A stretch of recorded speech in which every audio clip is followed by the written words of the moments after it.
Hey folks, Chris from Maple Street Guitars in Atlanta, Georgia here, and today we are finally taking a long-awaited look at the latest solid body guitars from our friends over at Eastman. We have the Juliet.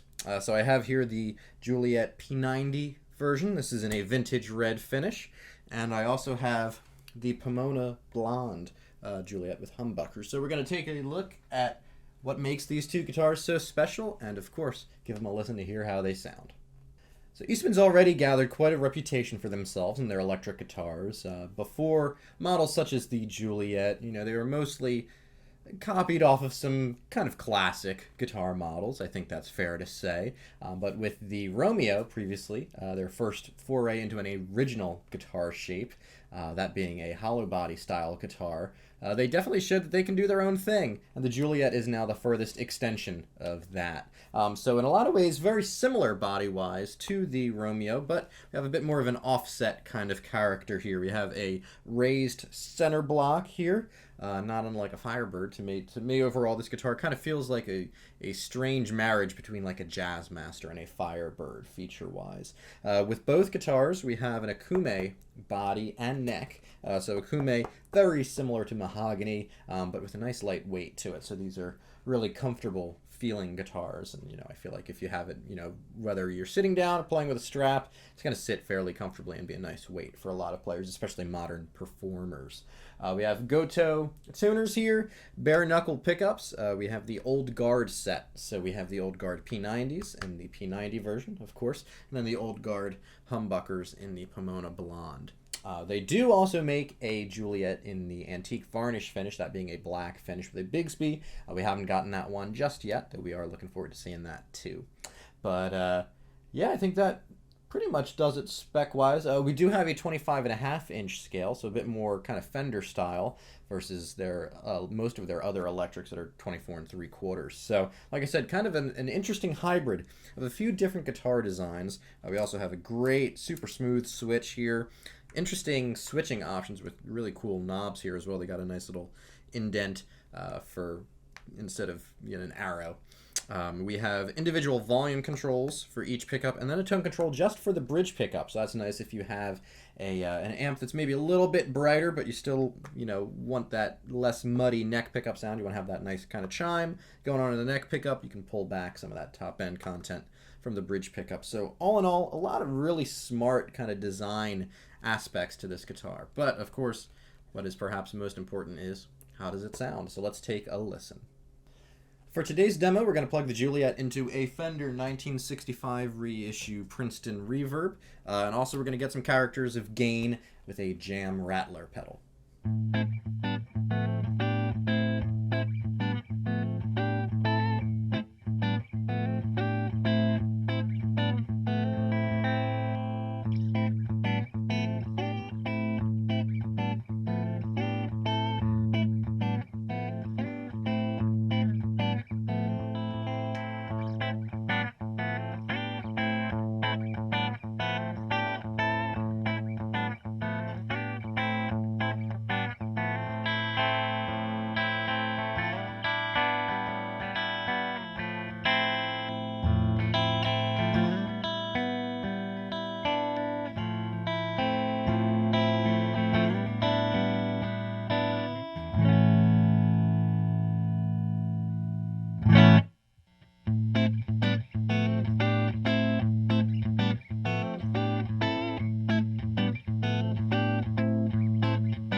So what'd you think? I know, just like all of the other Eastman offerings, we've been super impressed with the Juliet in the very short time that we've had this guitar. I think we've had both of these for maybe like 3 days.